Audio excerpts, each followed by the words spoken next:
At first, I thought the movement belonged to shifting shadows. The lantern light danced across the surface, bending and twisting as if reflected off the black water. My eyes struggled to make sense of the shapes beneath it. Then the water itself changed, not with ripples, with pressure. The entire pool bulged upward by the smallest amount, as though something unimaginably large had risen from the depths and was pressing gently against the surface from below. The children's faces never moved. They continued smiling, perfectly still, perfectly patient. Behind them, the darkness kept rising. I lifted my lantern higher. It made no difference. The thing below absorbed the light instead of revealing itself. I could see only its outline, an impossible silhouette stretching far beyond the edge of the pool. Whatever rested beneath us was larger than the underground chamber itself. My mouth went dry. "There can't be enough water," I whispered, "to hold something that size." Eleanor never looked away from the pool. "There isn't." "What?" "The pool is the only doorway." The words settled over me like ice. The old hunter tried explaining it. She spoke without taking her eyes off the water. "He said some places aren't as deep as they look." Another gentle swell lifted the surface. The children slowly turned their heads, not toward us, toward whatever was rising beneath them. Every tiny smile widened. A chorus of whispers floated through the chamber. "Mother, she's awake. She remembers." The words came from every child at once, not spoken, breathed, as though the water itself carried their voices. The enormous shadow stopped rising. The entire chamber fell silent. Even the constant dripping from the ceiling ceased. For several long seconds, nothing happened. Then, a single finger touched the underside of the water. It was impossible to judge its true size through the blackness, but even distorted by the depths, it looked far too large to belong to anything human. Long, thin, pale. It pressed gently upward. The water stretched around it without breaking. Another finger appeared, then another. Something below was placing an enormous hand against the barrier separating its world from ours. I stumbled backward. The lantern nearly slipped from my grasp. The children laughed, not loudly, softly, the way children laugh while waiting for a surprise. The huge hand slowly withdrew. The black water relaxed. The pressure vanished. Only then did the chamber seem to breathe again. Water resumed dripping from the ceiling. The lantern flame steadied. The children remained where they were, watching, waiting. Then one little girl lifted her hand. She pressed her tiny palm against the underside of the water. A wet handprint appeared on the surface. It remained there, floating impossibly. Another child did the same, then another. Soon, dozens of little handprints covered the water above them, one by one. The prints began appearing somewhere else, on the stone beside the pool, on the old support beams, on the abandoned mining cart behind us. Wet little handprints, fresh, dripping. Yet no child had left the water. Eleanor seized my sleeve. "They're crossing." "What does that mean?" "We have to run." The nearest handprint slid slowly down the wooden beam, not because of gravity, because the hand itself was moving. 5 tiny fingers dragged through the water as though an invisible child were climbing out of the mark. The outline deepened, a wrist formed, then the beginning of a forearm. I didn't wait to see the rest. "Go." We ran. Our boots pounded along the old mine tracks while the chamber behind us filled with soft laughter. Not chasing, celebrating, as if we'd finally joined a game whose rules we didn't understand. The tunnel twisted sharply. Behind us came the sound of dripping water, not from the ceiling, from footsteps, hundreds of tiny wet feet striking stone. Pad, pad, pad. They weren't running, they didn't need to. The sound never grew louder, never faded. It stayed exactly the same distance behind us, as though they already knew escape was impossible. My lungs burned. The lantern swung wildly with every stride. The old timbers groaned overhead. Then, a child's voice echoed through the tunnel. Thomas. I nearly stopped. I had never told Eleanor my first name after introducing myself inside the cabin. Certainly no one else in Blackwater Hollow knew it. The voice came again, closer. Thomas. It wasn't the little girl anymore. It sounded like my younger sister, Anna. Dead from scarlet fever nearly 15 years earlier. Every hair on my neck stood upright. The voice was perfect. Every inflection, every pause, exactly as I remembered. Tom. A lump formed in my throat. Wait for me. For one dangerous moment, my feet slowed. Grief has a way of opening doors that fear cannot. I hadn't heard Anna's voice since the day she died. The years between seemed to vanish. I could almost picture her standing behind me, smiling the way she had as a child. Then Eleanor struck me hard across the shoulder. Don't listen. The blow jolted me back to myself. I kept running.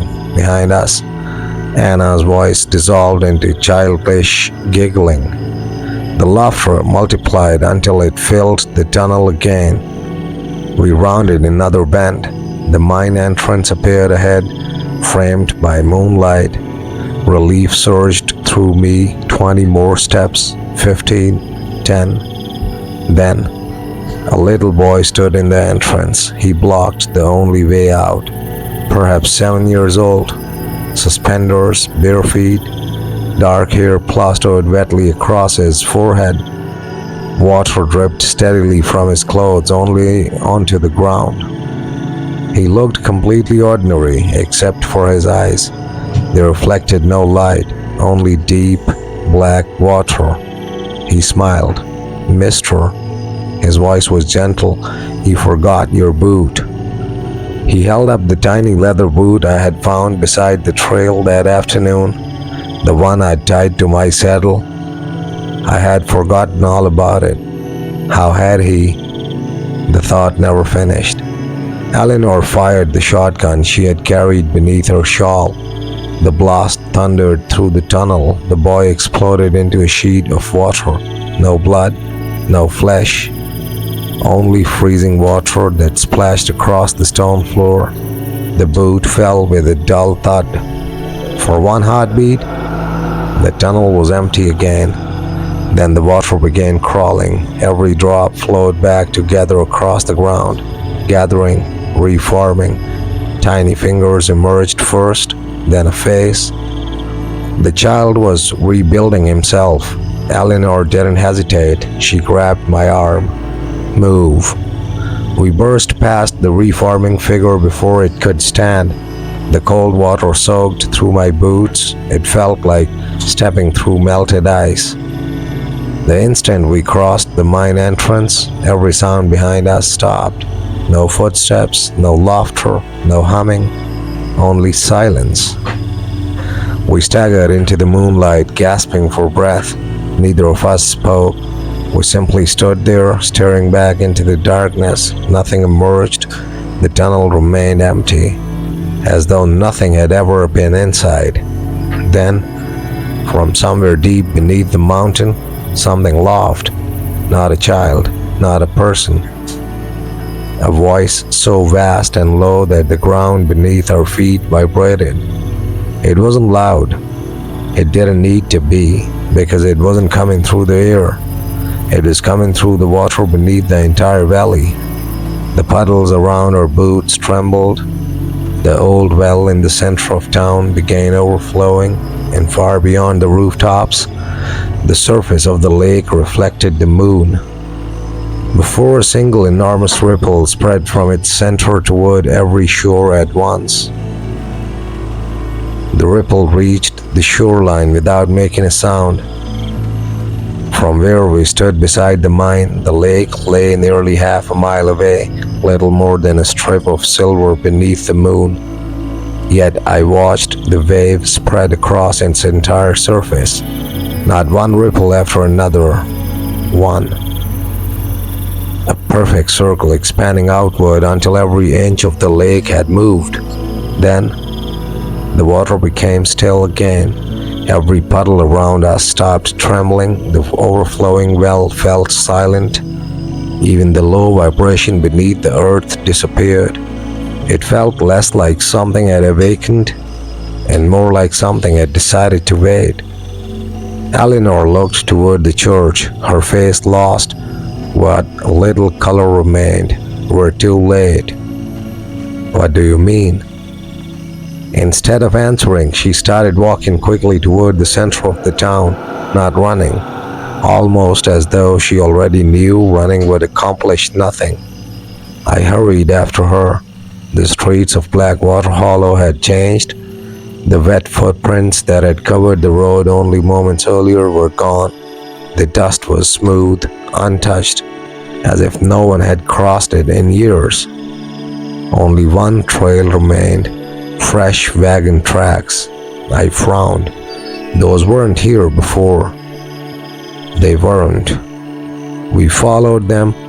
The tracks led past the blacksmith shop, around the church, and stopped in front of the old schoolhouse. The wagon itself stood outside.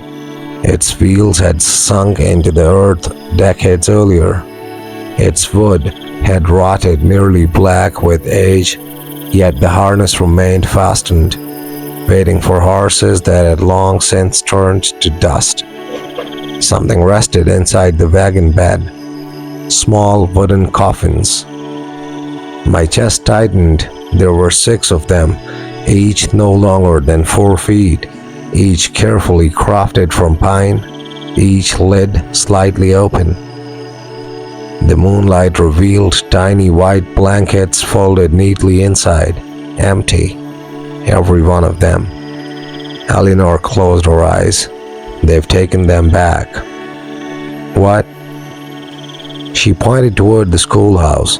The parents buried their children. The children never stayed buried. The front door of the schoolhouse creaked open. No wind touched it. The darkness inside seemed almost solid. I raised the lantern. Rows of little desks emerged from the shadows, exactly as I had left them. The toys still sat arranged in their perfect circle, only now every desk had been pulled away from the walls. They formed neat rows facing the teacher's desk, like a class waiting for lessons to begin. A piece of chalk scraped slowly across the blackboard. No one stood near it. The sound echoed through the empty room. When it stopped, one sentence had appeared. Welcome back. Neither of us crossed the doorway.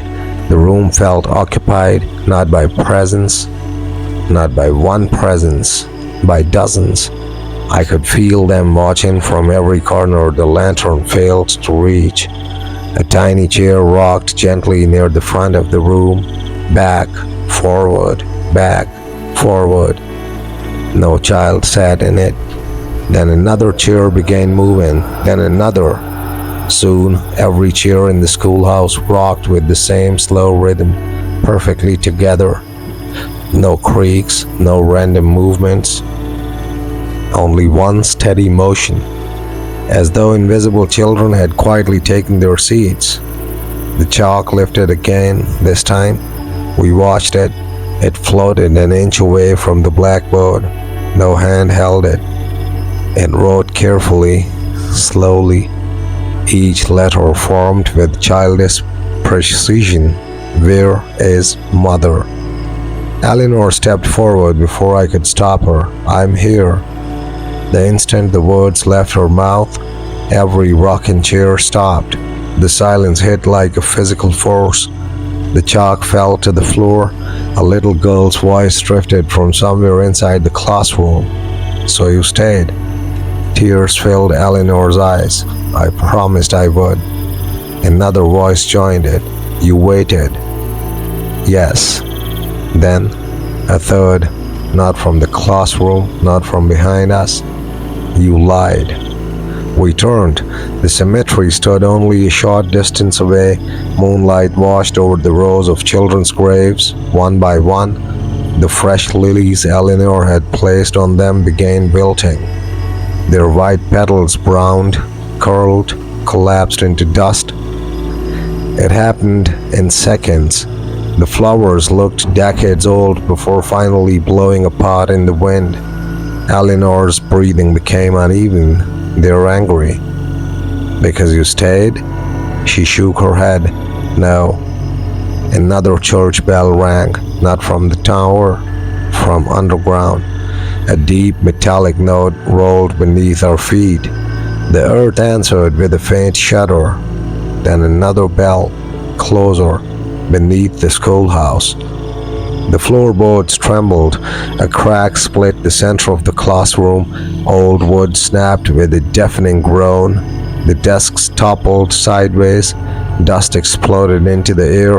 The crack widened until we could see darkness below. No earth. A tunnel. Stone walls. Water glimmering far beneath. The map. The hidden passage. It hadn't ended beneath the mine. It continued under the entire town. A cold draft rushed upward through the opening, carrying with it children's laughter, hundreds of voices, all at once. A tiny hand reached over the broken edge of the floor, then another, not climbing quickly, slowly, patiently. Dozens of pale fingers gripped the splintered wood, pulling, dragging themselves upward. The first child emerged. It was a little girl wearing a faded white dress. Water streamed from her hair. Her skin looked almost translucent. She smiled at Eleanor. "Mother?" Eleanor collapsed to her knees. "My Sarah." The child tilted her head. She looked exactly like any frightened little girl reunited with her mother, except she cast no shadow, and every drop of water falling from her clothes disappeared before touching the floor. "Come home with us." Sarah stretched out one tiny hand. Eleanor's own hand trembled as she slowly reached forward. "She's gone," I whispered. "That isn't your daughter." "I know." She never looked away from the child. "I've known for 20 years." Her voice broke. "But she still has my daughter's face." The little girl took one step closer. Behind her, more children climbed from the darkness beneath the school, one after another, silent, smiling, waiting, not rushing, not attacking, simply gathering. Until nearly 30 pale children stood inside the ruined classroom. Every one of them looked at Eleanor. Only Eleanor, not me, not the lantern, only the grieving mother who had refused to leave. Sarah smiled again. "You don't have to be alone anymore." The room fell completely silent. I realized they hadn't come for me. They had come for her. Then, from deep beneath the open floor, the enormous thing moved again. This time, it was coming up. The laughter vanished. Every child in the ruined schoolhouse became perfectly still. Even Sarah lowered her outstretched hand. They were all looking into the darkness beneath the broken floor, waiting, listening. The sound that followed was unlike anything I had heard before or since. Not footsteps, not breathing. It was the slow, heavy movement of an impossible amount of water flowing through the tunnels that should have never existed. The earth itself seemed to sigh. The lantern flame shrank until it became a thin blue needle. Its light barely reached the edge of the pit. The darkness below appeared to rise, swallowing the glow instead of reflecting it. Eleanor whispered a single sentence. "It has come closer than ever." My mouth had gone dry. "What is it?" She answered without looking at me. "I don't think it has a name." A low rumble rolled beneath the town, not violent, steady, ancient. The children smiled again, not at us, at whatever approached from below. One by one, they stepped away from the edge of the broken floor, forming two neat lines through the center of the classroom, like children making space for a teacher to pass, or welcoming an honored guest. The pit between them darkened. Water began rising through it, not splashing, not bubbling. The level simply climbed higher and higher until it reached the broken boards. Then it stopped, perfectly level with the floor. It should have flooded the room. Instead, the water refused to cross the broken edge. It remained inside the opening, as flat and still as polished glass. I found myself staring into it. Something about the surface demanded attention. The longer I looked, the less I saw my own reflection. Instead, images appeared. The town, Blackwater Hollow, not abandoned, alive. Children running through muddy streets, women hanging laundry, miners laughing outside the saloon after finishing a shift, church bells ringing on a bright spring morning. It wasn't a reflection, it was a memory. The water was showing me the valley as it had once been. I watched little boys chase one another past the well, a school teacher calling students inside, a mother kneeling to tie her daughter's shoe. The little girl laughed before running toward the lake. Eleanor gasped beside me. "Sarah." The child in the memory looked exactly like the pale girl standing only a few feet away. Then the scene changed. Clouds covered the sun. The laughter faded.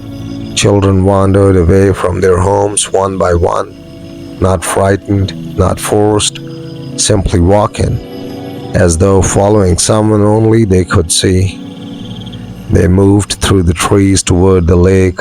Parents noticed too late. Men dropped their tools. Women screamed.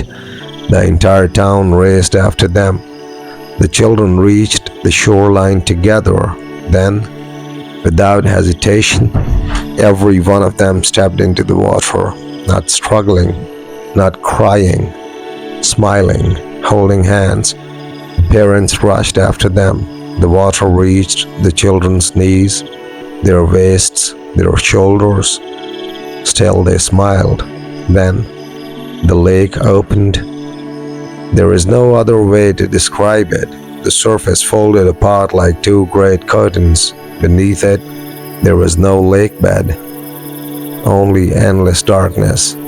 The children walked into it, one after another. The water closed behind them. Gone. The parents searched desperately. Some dove beneath the surface, some dragged hooks across the bottom, others emptied barrels and barrels of water from the lake. Nothing. The children had vanished. The vision dissolved. The surface became black once more. My breathing had become shallow. "They weren't drowned," I whispered.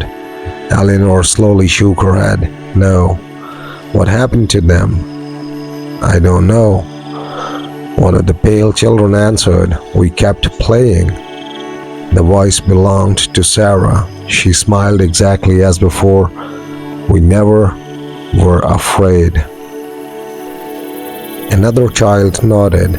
The water showed us the way. A little boy added quietly, "We thought everyone would come." The simplicity of those words struck harder than any scream could have. These children didn't believe they had died. To them, they had simply gone somewhere else, somewhere everyone else refused to join. Eleanor stepped closer to Sarah. "What happened after you crossed?" Sarah frowned. For the first time, she looked confused. "We forgot." "You forgot?" "We only remember the game." A tear rolled down Eleanor's cheek. "My sweet girl." Sarah tilted her head. "Why are you crying?"